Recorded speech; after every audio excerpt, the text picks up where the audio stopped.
All right. Let's see here. Okay. There are some things going on. Excuse me while I pop my back. And suffice to say, I don't really like it.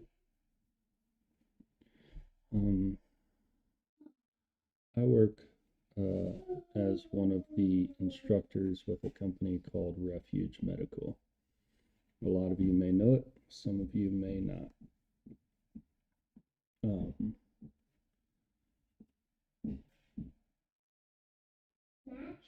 What's up, iSpace? Shalom. And yeah, some of the things that's going on has me reviewing, going over, my gear, gun cleaning kit, my rock, some of this stuff, right? Different things that you need. It's just basic climbing rope, carabiner, all that good stuff. Something as basic as having copper wire for the things that are coming in the upcoming struggle. We call it tribulation or whatever you want. The truth of the matter is, regardless of where we are on the eschatological timeline, nations have been going to war against other nations, and what it really all boils down to is land and resources. And that is something that our nation, these United States of America, are rich in. We have a lot of resources, and we are incredibly unique in the sense that we have the ability, we have the capability to be self-sustainable, but it does make more sense for us to shalom from Djibouti. Nice. What's up, Numachan, Kermode Bear, Saucin? How you guys doing? Listening while you work? All right. There's just some things coming, and many of you know about Bear Independent, very very close brother, very good friend of mine, and he's been putting out on a lot of his reports the idea of like we need to step up our game on preps. I 100% agree. We do. And a lot of people really took a step back from preparations whenever Trump took office the second time in 2024. And I understand why, but hearing the things that could potentially be coming makes me think that we all the more need to be putting our foot on the accelerator in the sense of preparedness, making sure that you've got food, you've got water, you've got firewood cut, you've got a location that you can get to with preps already cached or pre-positioned, and different things. If you guys haven't already done so, you need to maybe start doing an area study as to what it potentially looks like for you. Are there any strategic targets around your AO that could potentially cause a tremendous amount of turmoil for yourself and those whom you love if all of a sudden the balloon goes up. I would submit that we potentially have, 15 months, if we're looking at the idea of not not this December, but quite potentially things starting to go awry. I mean, there's already some things that are happening on the national stage, um, not just from a logistical standpoint, but from a financial standpoint. Inflation's getting all the worse. You know, and when, quite frankly, if you want to talk about like finances, the Federal Reserve, the president, uh, just yesterday, uh, what is today, the 21st? Oh, it's the 22nd. So yesterday, the 21st of October, 2025, the Federal Reserve held a crypto board meeting kind of thing to where they talked about the ideas of utilizing crypto in the financial sector. So all of this, not only do we have the Genius Act coming into play to provide regulatory clarity for utilization of cryptocurrency in the international banking standard. And basically, what we're really looking at is a financial foundational change of the way value is moved around the world. Um, and this is not national. This is not just a national issue. This is international. This is all around the world. Uh, Banks are flocking to gold. It's no wonder why the cost of gold has gone up per ounce. We're sitting at like $4,300. Let me look here. Um, okay, so the other day it was $4,300, and right now gold per ounce is sitting at $4,053.20. Silver went from $53. I mean, the entirety of the market's down, even crypto. Um, which also coincides with the largest liquidation event that's ever happened just a couple of weeks ago, and it started with Bitcoin, and every other altcoin just went down. So much so that uh, XRP even dropped from like I want to say it was like $3.10, dropped all the way down to $1.55, and then started climbing back up, and now it's stabilized right about $2.40. So that's a big deal. Do not negate that, because all of this is about utility function, and XRP is they've Ripple Labs, they have their application in to be considered a bank themselves.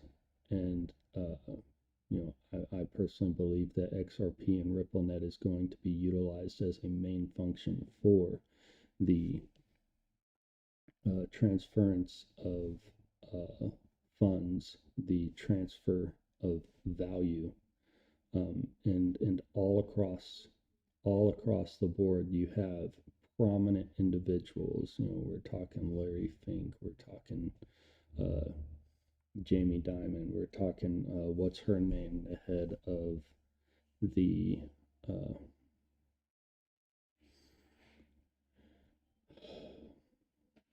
prominent bank in uh, all of Europe. Anyways, talking about how regulators just need to get over the fact that the entire world is switching to digital, and that is quite literally going to set the stage for what I see as the black horse, where but quite potentially inflation is going to go so high where uh,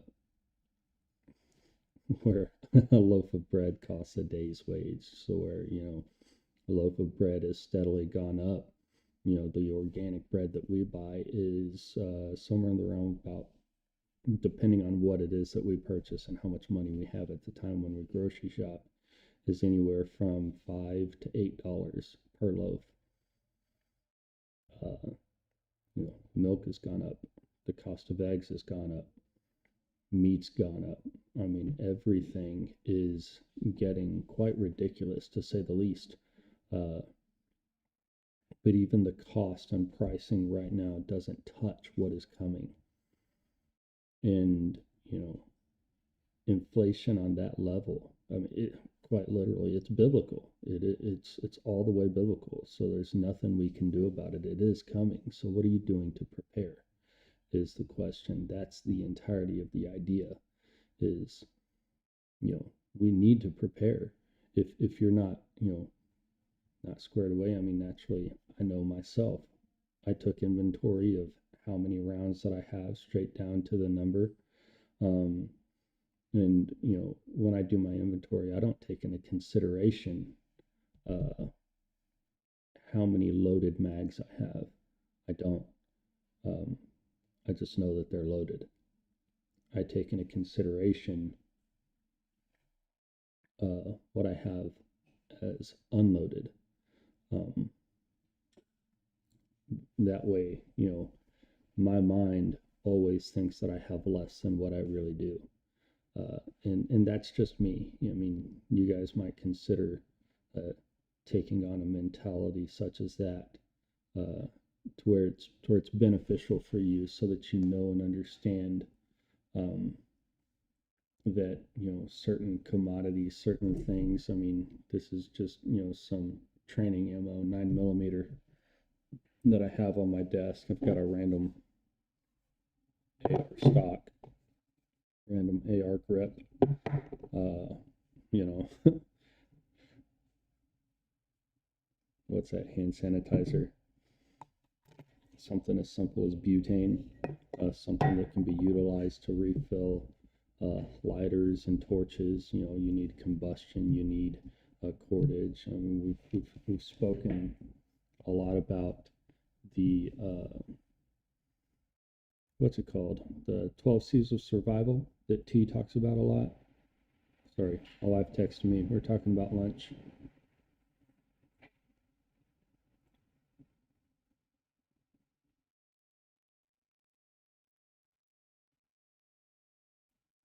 There we go. Um, so yeah, there's a lot going on. Let me actually pull up the. My brain's not fully functioning right now. I've got too many tabs open up here, just like my computer here. I've got way too many tabs open.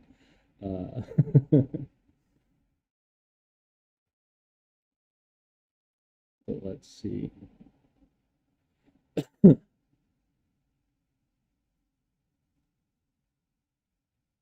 got, where are they? That's the wrong one.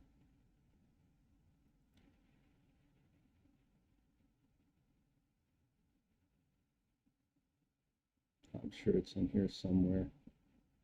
Have it written down in my notebook, but my notebook is in my chest rig, which is in my truck. And I just don't want to go outside right now. Here we go. Yeah. You can quite legitimately call it 13. 13 C's of survival. The first one being Christ. Do you know that Jesus is the Christ? He is the Son of the living God. He is the one and only begotten Son of the living God. Do you know him to be your personal Lord and Savior? Do you call him Master? Do you believe that he is the Messiah? Not only did he come, but that he is coming back again. This is the good news, that he is coming back again to rule and reign with a rod of iron for 1,000 years. This is the good news that shall be preached amongst the earth before his return. And that's part of what I'm here to tell you, is that he is coming back. He is. It's going to happen.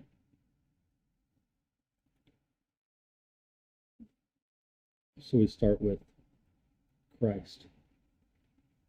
That's priority number one. Get your relationship with our Messiah squared away. If you don't know him, reach out to me. Love to talk to you. So then we have combustion. Yeah. I didn't even put my EDC on. It's in my bedroom. I was a little lazy this morning. I've actually been a little lethargic lately. But I'm starting to, work out and get after it again and all that, so it's good. But anyways, we've got combustion. Do you have, a lighter? Do you have fire making capability? Like, I've got cutting tools here, multi-tool, skinning knife that I pretty much use for hunting, but then I've also got, Survive knives, 5-inch fixed blade that was given to me. We were talking about combustion, right? These are cotton balls rolled in petroleum. Then, of course, fire starting bricks with a Bic lighter in there.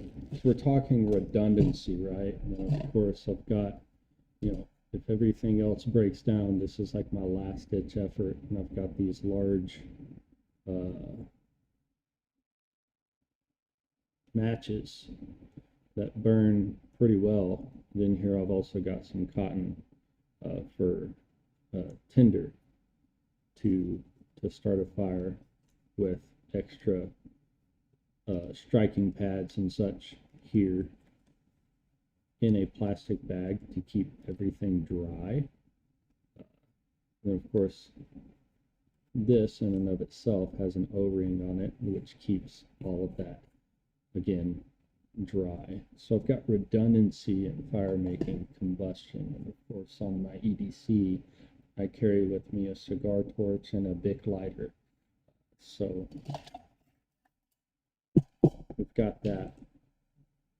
And then cutting tools, knife, a Leatherman, and then of course I've got, those are in my truck too.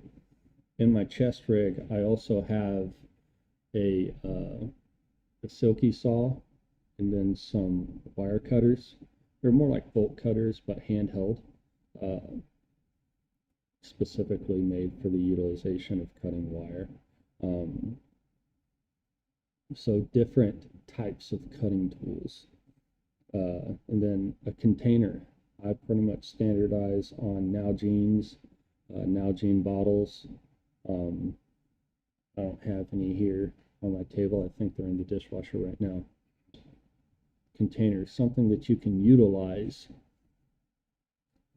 to carry water. And then, of course, this is a container as well. You need to be able to utilize it. This one's actually new. What I typically more predominantly utilize is my jet boil. So if that ever goes down, I've got redundancy in that as well, to where I can use this if I'm in a pinch or if I can't get my jet boil out. But this is specifically easier to access, which is how I have my system set up within my pack. So Mississippi Beaver Company, what's up? So, yeah, Kermode, you just talked about Fatwood. Fatwood is fantastic. It's absolutely one of my favorite fire starters across the board. Fatwood is incredible, and it's cheap. Let's see, and then cordage. We do your standard 7-strand paracord, right? And then I've got some climbing rope here with carabiners and different kit to accommodate all of that. And of course, uh, this is 1-inch tubular nylon, and there's so many different uses you can use this stuff for.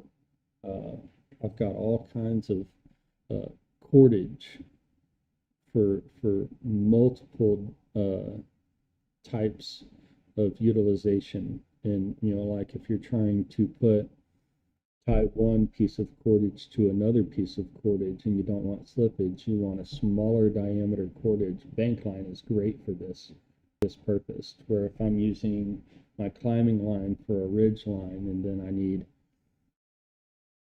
say we're talking about a large improvised shelter or what have you, and I need that bank line to not slip on that ridge line, well, that smaller diameter, when it gets pulled tight, it's going to bite into that larger diameter cordage.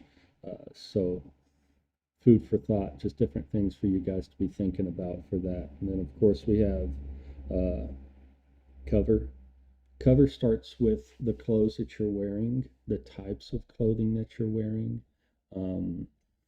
So we're going to talk about like the types of socks you wear. Personally, I like wool socks. I wear merino wool socks, wool beast socks specifically from Covert Threads. And I've got all different types of socks from them that I wear year round, and I've just standardized on wool socks. Then we have camo. Yeah, a cell phone's good, but if the systems go down, we need like talk about the idea of a PACE plan. Okay, so we have primary, alternate, contingency, emergency, and within those systems, I have CB radio. We also have ham radios, and like just because you have the tech doesn't mean that you can use it. So along with all of these items, you need to have up here the skills, the capabilities, the knowledge of how to change your offset and your frequencies and what channels what, if you're running, FRS 21 762700, there's your frequency, right? Like you need to know this kind of stuff. So we've got commo, and we have combat, jelly bean shooter, right? No mag, it's safe, blah, blah, blah. But do you possess the skills to fight with those types of things, right? So because fighting with a firearm is not static. It's not just, okay, I'm going to lean into my shot, my grip is good, let the trigger surprise me, boom, oh my god, I hit the target. No, it's you're on a full sprint, you're going from one location to the next, you're finding cover, I'm up, he sees me, I'm down, that kind of thing. And then of course in the midst of that, you're working your safety manipulation to where, every time I present that rifle and I'm ready to shoot, if I'm on a low ready or I'm in a high ready, when that barrel comes down or that barrel comes up, that safety's getting switched every single time. When I'm back into low ready, that safety goes back on, off, on, off, on, right? So working these things out, and what is your farthest distance that you can shoot? Okay, cool, you have 100-yard zero on your LPVO, but now you have to execute a shot inside 13 yards or 25 yards, and now you have to take into consideration your height over bore. Do you have all of this to where it's just automatic? I don't even have to think about it. Clement Clark, shalom. All of these things must be here. It must be here to where you don't have to think about it. Because guess what? At the end of the day, you can have all the Gucci gear and all of the kit in the world and everything at your disposal, but if you don't have the knowledge to know how to use it, you're just ripe. You're ripe for the taking. I mean, like, you just don't have a snowball's chance in hell at survival there. Sarah, good morning.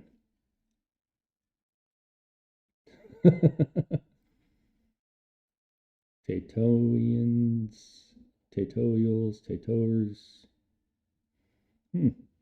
Not sure. Actually, I was thinking about changing my channel name because I like it. I like the idea of my name, but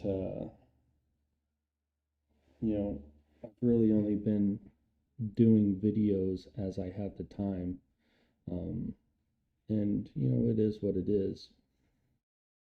But suffice to say, the coming struggle that is coming, it is inevitable. It will come. We're gonna have a hard time. Even those with the most proficient skills are going to suffer. And then there are those who just do not contemplate the unthinkable.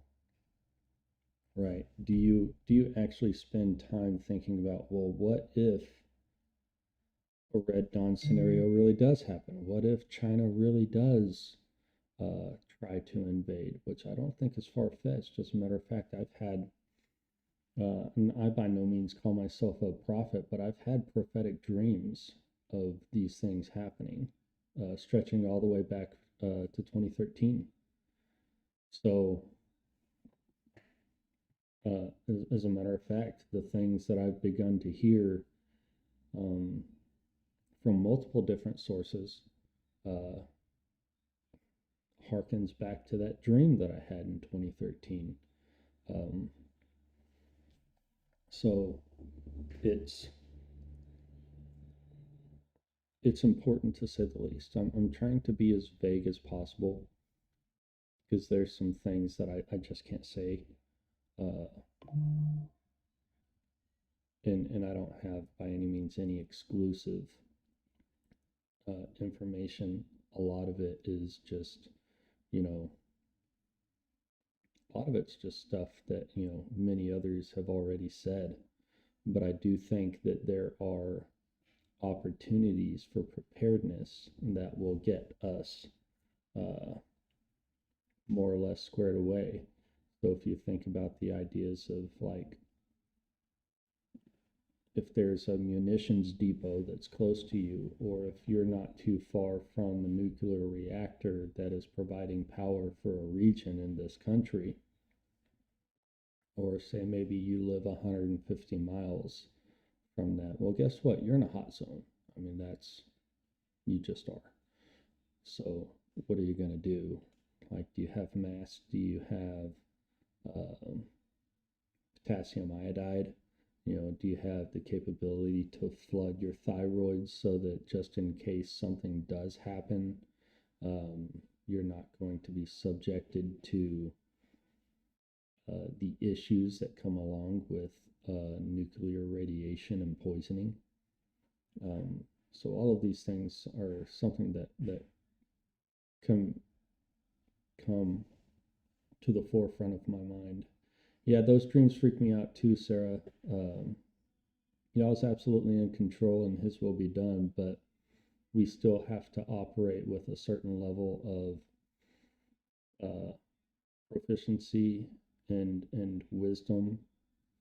Uh, you know, scripture that comes to mind, or a wise man sees evil and hides himself. And what we're doing here is a part of the process of hiding ourselves. Oh, we buffered a little bit.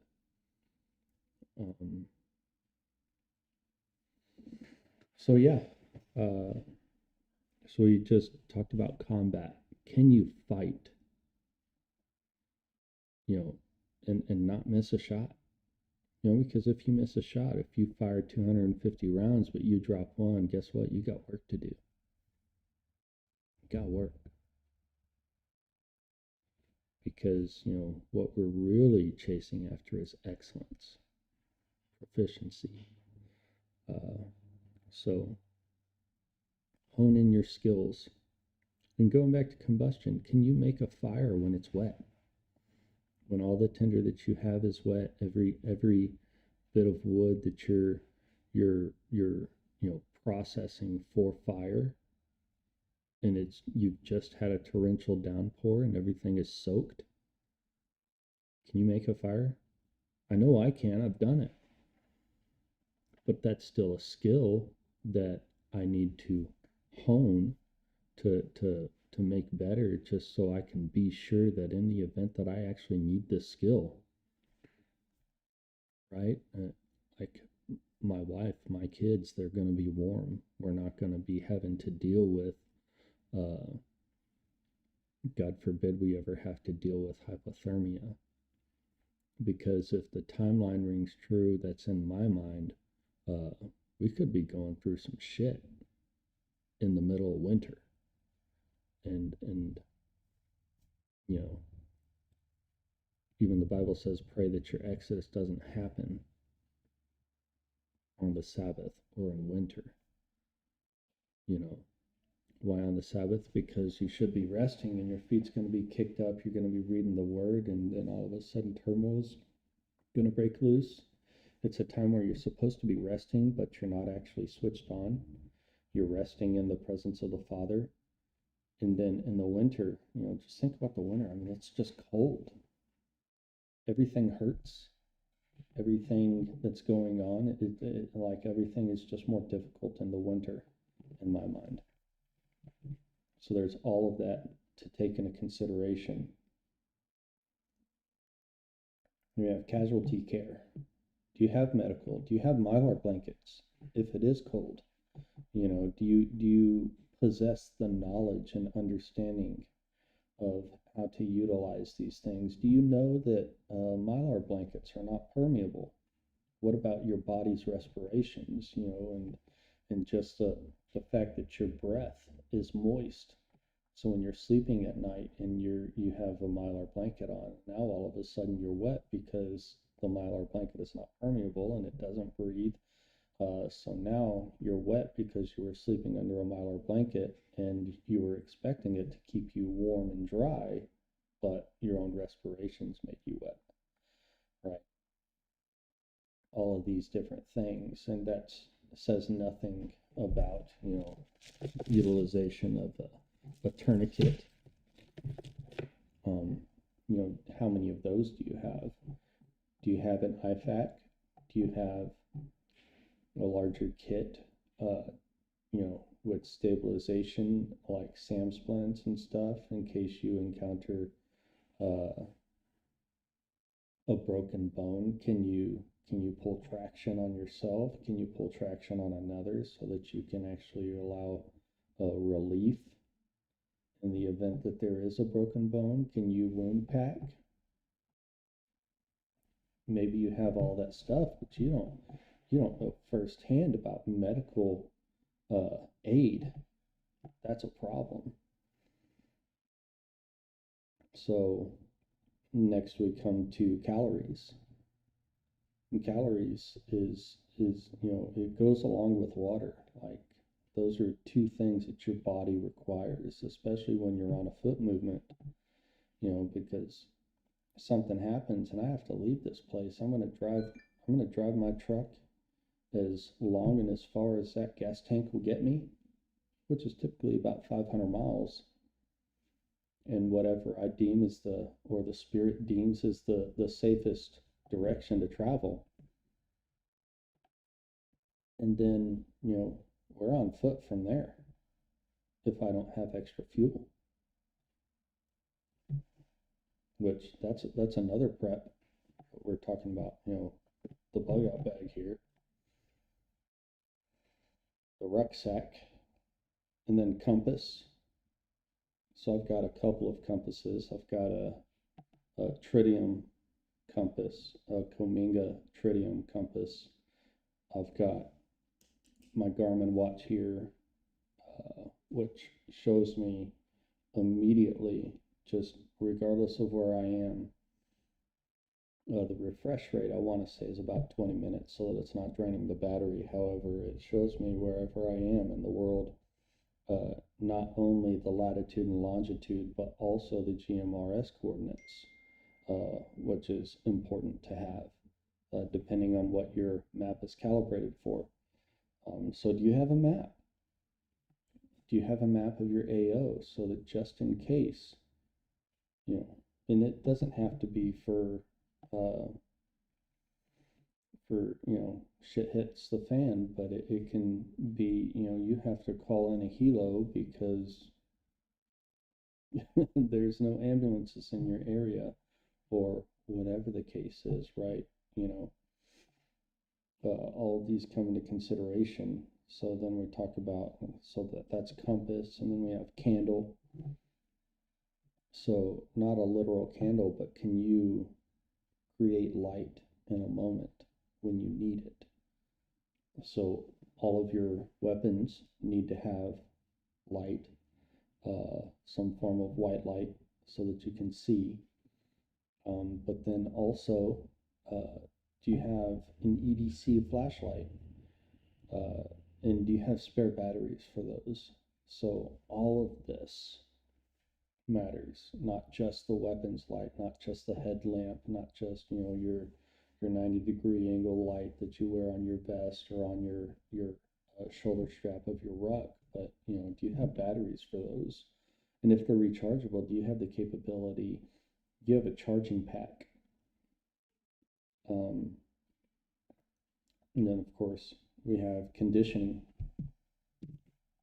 because, how many of you can legitimately throw a 55-pound ruck on your back? And then you've got your chest gear, which is another 15 pounds, at least mine is. My chest rig is 15 pounds with mags, and then I've got calories, then I've got a canteen and all of that. I've got everything on me, everything that I need with cordage and a compass and a map tucked in and all of that. And then you throw in a rifle, which is almost 8 pounds on top of that. Now all of a sudden that 55 pounds that's on your back, you're really encumbered with about 75 to 80 pounds, 78 pounds for me total.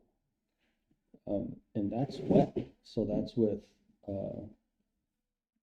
definitely more than a gallon of water on my person between my ruck. And then I've got a liter here on my chest rig.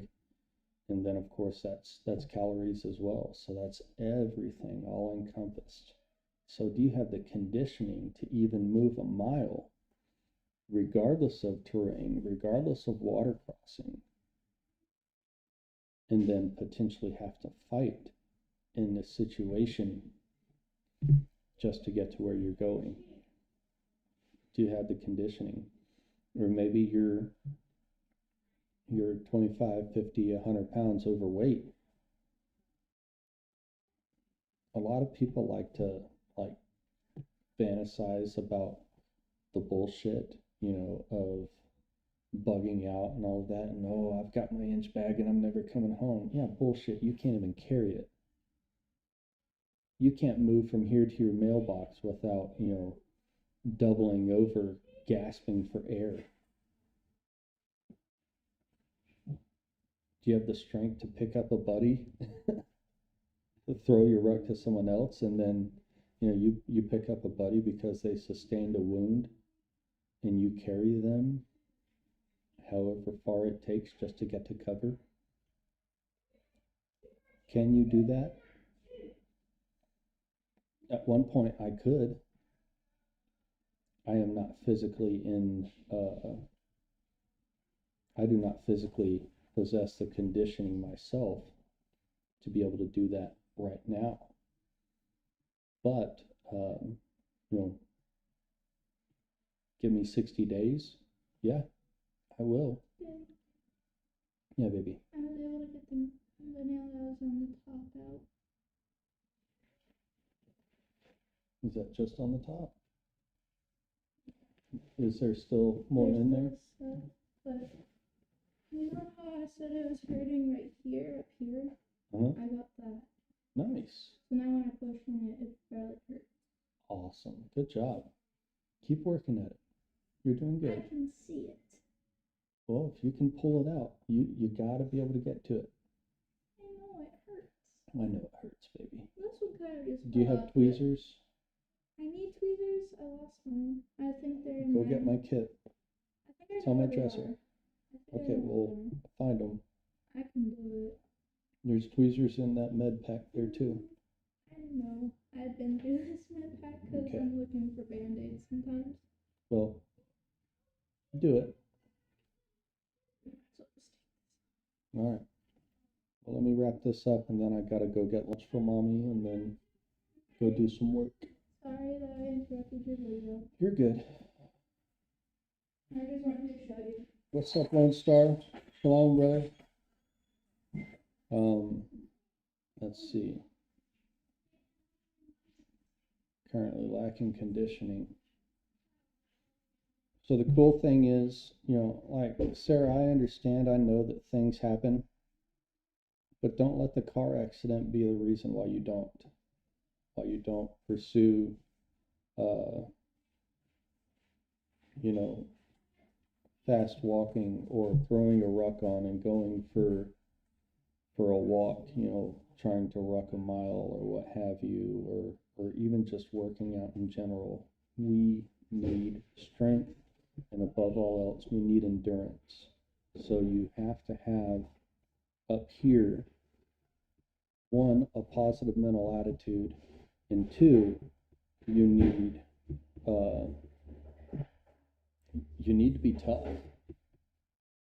You gotta be tough, because if we don't have the physical conditioning and the strength training to be able to support all the things that need to be done. Striker Cade, what's up, brother? Like, I know Striker, he's going to agree with everything that I'm saying, that like if you don't have the conditioning, if you don't possess the strength to be able to carry on and do all the things that need to be done, taking into consideration whatever medications that you have, whatever ailments you have, you know, don't allow those things to be excuses, but push through. I'll wear a shirt that says, losers make excuses. Well, it's true. It's real. And I don't want that for any one of you. I want you guys to be good. I want you to be squared away. Oh, goodness.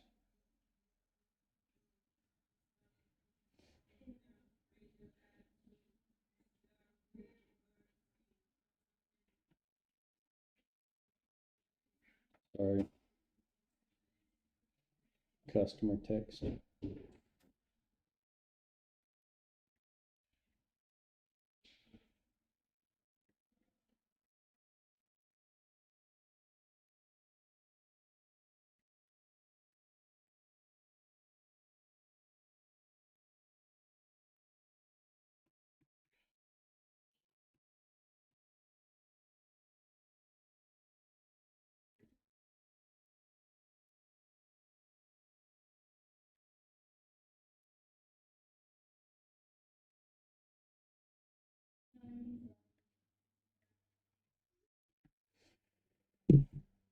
Oh, goodness. So, yeah,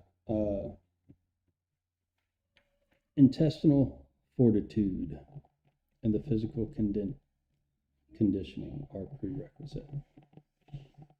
Yeah, intestinal fortitude is, can you stomach Can you stomach what it is that you have to go through? Because it's not easy. None of what I'm talking about is easy, and it takes time, legitimately. Yeah, Cindy right here, because of age and an accident. But through prayer, time, and pushing through and trying, I've been able to do much more than I thought possible. Yeah, what is it, Cindy? Your right hand you have issues with, but just because she lacks strength in her right hand doesn't mean that she can't build up strength in that right hand. She can legitimately do things. You can go to Walmart and get yourself one of those grip squeeze strength trainers and just work your grip strength. You can get a 5 pound dumbbell and just do this. As a matter of fact, I'll show you. I got dumbbells right over here.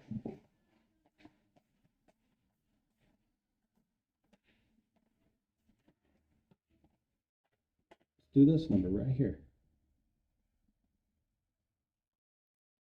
And as I get to here, I'm going to curl up.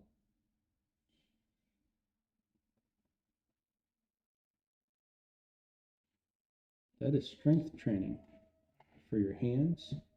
You can get a 5 gallon bucket of rice and just or wheat berries or beans or sand and bury your hand and try to mix and turn your hand inside as you're grabbing rice or grabbing beans or sand or whatever. You want to build up grip strength. That's what that's going to do it, right?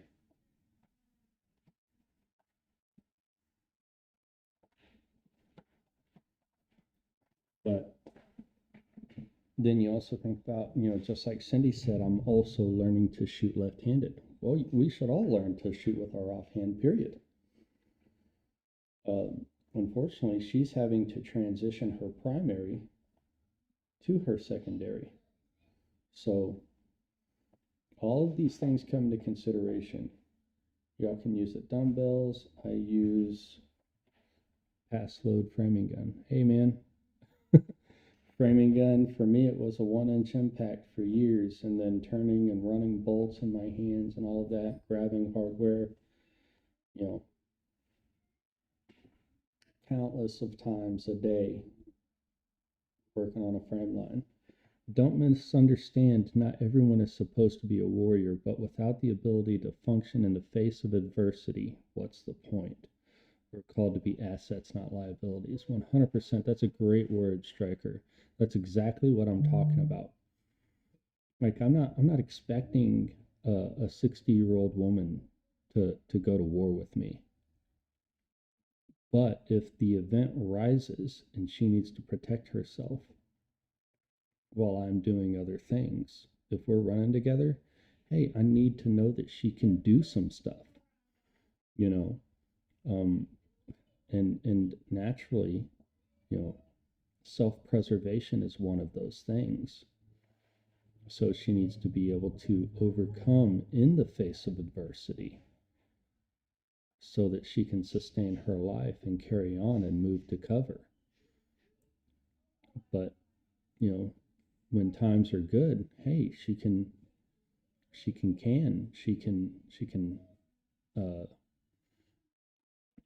make a garden, she can grow food, she can water, she can pluck a chicken, process food.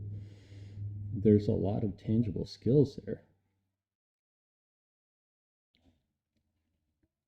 She used canned vegetables because weights are too heavy. Start where you can and keep moving. 100%. But the point is, you got to start somewhere. You have to be able to do these things. So, suffice to say, there's a struggle that's coming. Guys, I got to cut this one. Got to go get my wife lunch and all of that. But I wish you the best, and when the, you know, everybody put one in the comments if you want to see uh, some of my preps, or not like my preps, but because I'm not going to show my preps, but I'll show like my kit, my bag, do you know chest rig layout, do a rifle layout. I want to give you guys ideas. I want to help you along. Very much so, providing a different outlook in different philosophies of use pertaining to this survival. I equate it to the ideas of, here is the endurance of the saints, those who maintain the testimony of Yeshua and guard his commands, right? This is what I want for you. So if you would like to see how I, set up my rifles, or, different things such as, like, I know you can't see it, but right here, currently I have a, what I call my battle box. You want to see what's in it? So I'll do those videos and maybe help you guys have some ideas as to things that you can put together for yourself. But again, keep in mind that just because you have gear, if you don't have the knowledge of how to use it, or even the wisdom and understanding as to when to use it, it's not going to help you. Not even a little bit. Having well-stocked tool shed and knowing how to use and maintain those tools is probably just as valuable to most tactical gear, 100%. So, like, you can have all the guns you want, but if you don't know what gun oil is, it's not going to help you, right? Yeah, I got my battle box. I'm happy about it, brother. But yeah, Nathan, good to see you, man. I hope you're good up there, brother. I'm gonna cut this one. I gotta go help out at the office, and of course, order lunch and get it up to my wife so that she can eat. She's been texting me saying she's hungry. So, guys, shalom, bless you. I'm going to keep doing these. Hey, no. Do you have a dog? Is he trained? That's important. Anyways, guys, shalom, bless you. I hope you're well.